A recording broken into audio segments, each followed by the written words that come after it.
It's a new year, new me. And I might be posting this a couple weeks into the new year, but my intentions are still the same. And that is self-improvement, which I feel like, you know, I'm always working on. And the one way that I know how to, or at least I attempt to improve myself, is through reading different books. One thing that I like about Goodreads is I just like their compilations of different lists that they do, because it's a way for me to discover books that are in like a similar vein. I found this list, I guess you'd call it, of New Year, New You, and I read them. Pretty self-explanatory. And I read 3 books that were at the top. Spoiler alert, a little confused as to why these were recommendations, because my reviews are going to be very mixed in this video. So let's just go ahead and jump into the first book that I read as a form of self-improvement for 2022. The Life-Changing Magic of Tidying Up by Marie Kondo. This is the Japanese art of decluttering and organizing. And I actually picked this book when I was in a Goodwill. I found it, so I guess someone Marie Kondo'd it out of their collection, and now I get to benefit from it. So I read this book.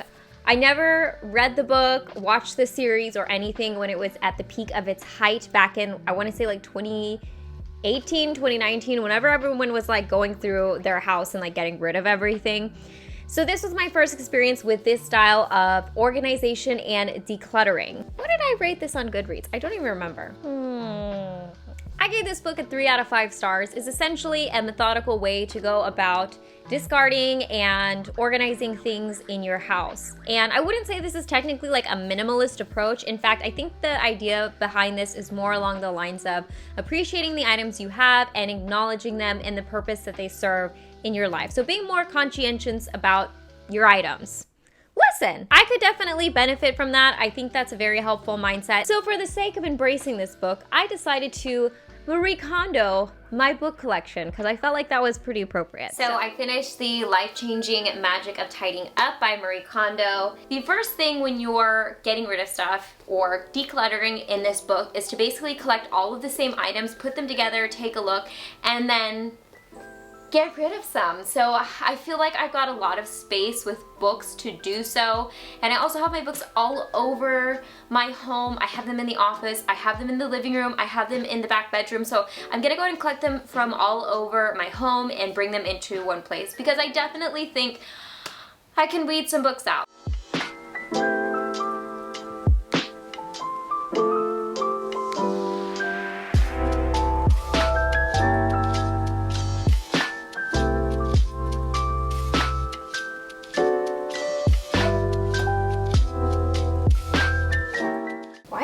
Sticky. Ooh! Do you think that's the bookshelf paint color coming off? Yeah, maybe. Or is it dirt? Are you recording right now? Am I filming? Yes. You just That might. filming your butt? Is that what's getting filmed? Well, does it look good?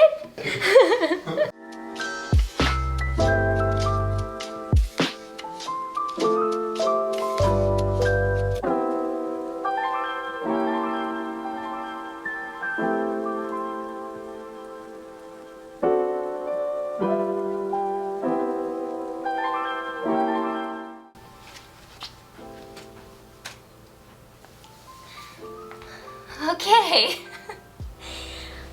so I brought all my books in here, and I still got these books. And again, I'm using Marie Kondo's book as a little bit of like inspiration for me to get cleaned and decluttered for the new year. Okay, now for the, decluttering part. Let's get started.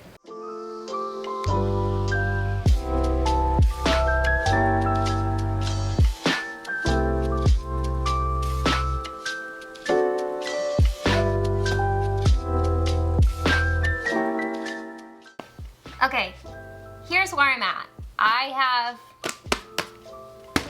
gotten these books out of the way. These are for sure gonna be going to Goodwill, or I'm gonna be donating these books. I'm gonna do a second pass through here. I might be able to get a couple more books out of there. It feels good to just kind of let stuff go. I've already read most of these books, so I'm most likely never gonna read them again. So I'd rather let them go, let someone else enjoy them, because I know I personally shop at Goodwills and thrift stores pretty much for almost all of my books. I hope someone else can enjoy them once I'm done with them. So I'm gonna keep going, and then I'm gonna move on to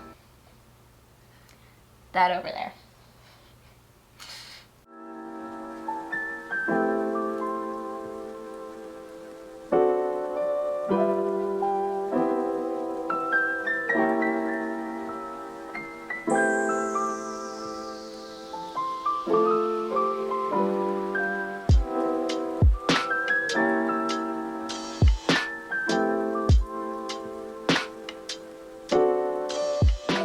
I feel really good about what I've done. I'm gonna show you guys what everything looks like. So here is the finished product, and I'll show you guys what the front bookshelf looks like, but I actually for once have like space in my bookshelves, and obviously the top 3 bookshelves I really didn't even touch. Like those are all my Stephen King books. I collect Stephen King books, so those are pretty much gonna stay.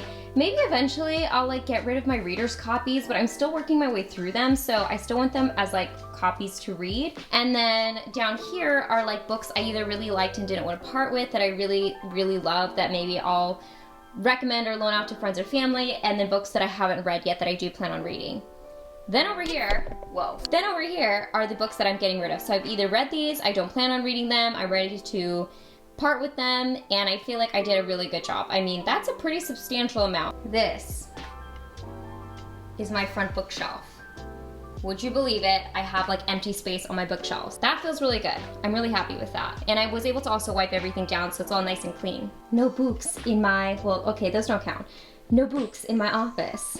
So, no books over here or up here, and I can put some other pieces in there that I like or leave them empty. I'm not really sure, but I honestly was feeling like these were a little cluttered looking anyways, so I'm gonna eventually do something about all of the like knick-knacky stuff I have in here, but yeah. Let's discuss good takeaways of this book. I like that it had the theme of being more conscious about the items you have and almost taking inventory in your life. I think we can all agree that the more clutter you have around yourself can create clutter in your mental space, in your mind, in your energy. So I'm all about weeding through all of that excess. One thing that really resonated with me is kind of letting the guilt go along with letting go of items. I realized I was keeping and holding on to a lot of things I didn't necessarily want or need in my life. It was just because I felt guilty that I'd spent money on them, or maybe they were gifted to me, or I had some other reason as to why I was holding on to them. And by just acknowledging the fact that they served the purpose of maybe teaching you to not purchase those items in the future, maybe that shirt is not necessarily your style, or acknowledging the fact that you appreciated getting something from someone, you got to get the good feels of that, but it's okay to let the item go. I really like that. I could definitely embrace that type of mindset. Let's go ahead and discuss some of the things that didn't necessarily resonate with me. I will never be the type of person to get rid of sentimental items like photos or things that I've made as a child, or like handmade items. I don't really think they take up that much room, number one. Number two, I like and get a good feel from looking at those things. Even going through photos and maybe discarding ones that you don't, need or like don't speak to you in a sense. I don't know. That just is never gonna be something that I do. Another thing I'm never gonna do is unpack my purse at the end of the day. I liked my old crumpled up candy wrappers and receipts where they are, which is at the bottom of my purse. Will I go through them every once in a while and get rid of some of the trash and junk and weed through my purse? Sure, but it's not gonna be something I do every day. The next books I actually read digitally on my Kindle, so for demonstrative purposes, I'll be waving around my Kindle instead of the actual book, but I rented them on Libby and read them on here. 365 thank yous. The simple act of gratitude that changed my life. I don't even remember the guy's name. His name's John. Okay, that's a very easy name to remember. And I guess that speaks volumes as to what I thought of this book. It wasn't very memorable or impressionable. In fact, I gave it a 2 out of 5 stars. Frankly, I really think I could have probably given it 1 out of 5 stars, but I didn't want to be that cynical because I get the main point of the book. Gratitude is always something that's good to embrace. So I did write some thank you letters to honor this book and to embrace some of the themes that I did like. I've got some letters to write. I am just going to be writing 10 letters of appreciation or gratitude. I don't think I'm going to be doing 365 because because that's just way too many. I'm gonna sit here and write 10 out to friends and family, and I'm gonna actually be snail mailing these because I think it would just be a nice little touch.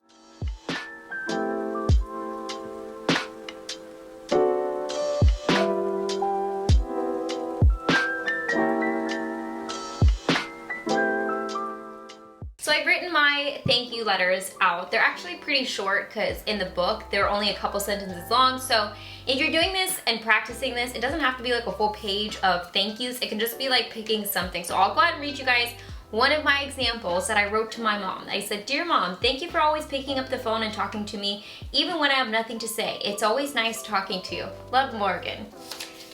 I just wrote them to friends and family, so I think it'd be a nice surprise. I mean, I don't mind this. I think this is kind of nice practice. It makes me feel warm and fuzzy. Hopefully these letters give people some warm and fuzziness.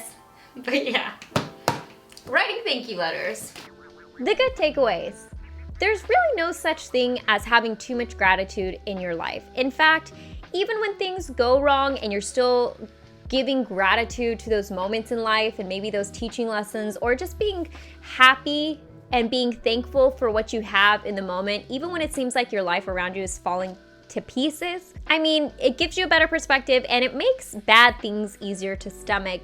At least that's my experience with having and embracing gratitude and actually actively practicing that from a day-to-day basis. Stuff that didn't resonate with me in this book.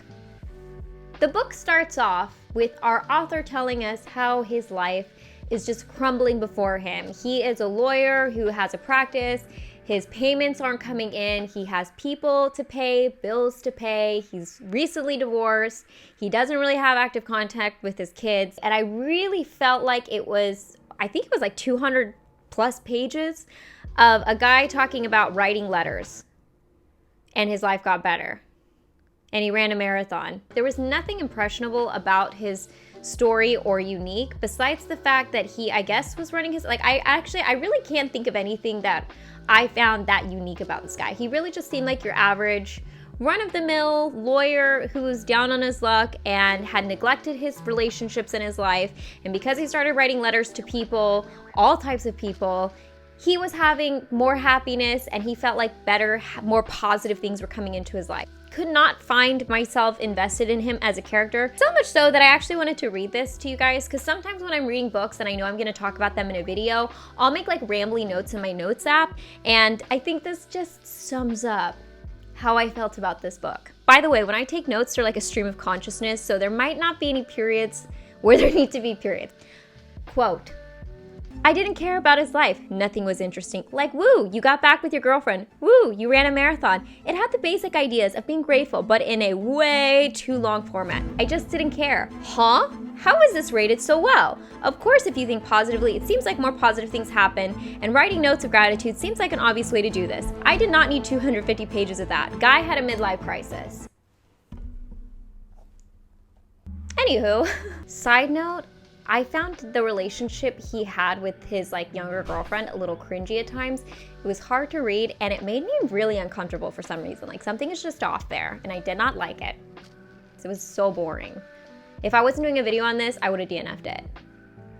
The last book I read for this video and for a new year, new me is Make Your Bed. And this is a book I had seen floating around the internet for quite some time. In fact, this book is based off a very popular YouTube video. At the time when I checked when I was making notes for this video, it has over 15 million views on YouTube. And essentially what it is it's a retired US Navy admiral who does a graduation speech. He has 10 points that he makes and he's super inspiring. The YouTube video is actually very good and I can see why it drew in so many viewers and spoke to so many people. And I know what you're thinking. Make my bed? Oh, I could do that. There are 10 main points in this book, the first one being make your bed. So to kind of explain to you guys the idea behind these main points, make your bed, the first point was essentially take the time to do things properly and start your day off with a simple task that you do well and execute. And theoretically, it's supposed to carry through the rest of your day so you can have a productive, effective, and efficient life. So let's go ahead and go over the good takeaways of this book.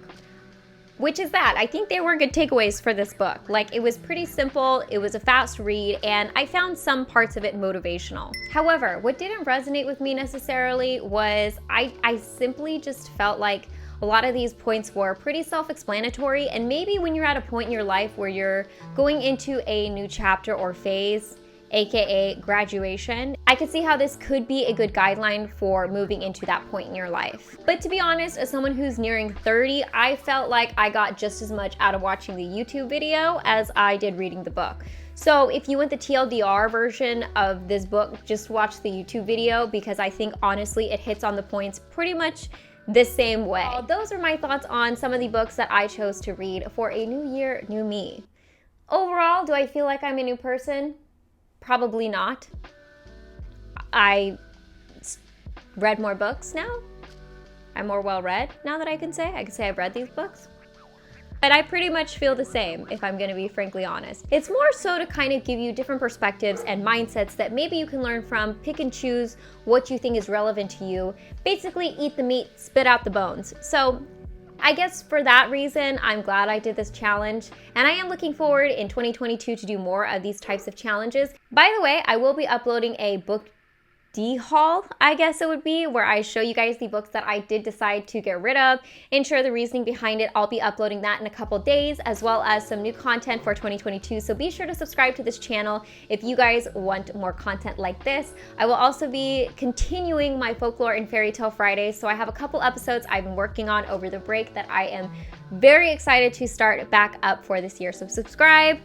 Leave me some comments on some things that you're looking forward to, some book suggestions, anything. I read the comments and try to respond to a lot of them down below. And as always, I hope you guys are happy and healthy. And don't forget to rate, comment, subscribe, share with your friends and family. Hit that notification bell, and I'll see you guys in my next video. Bye, guys.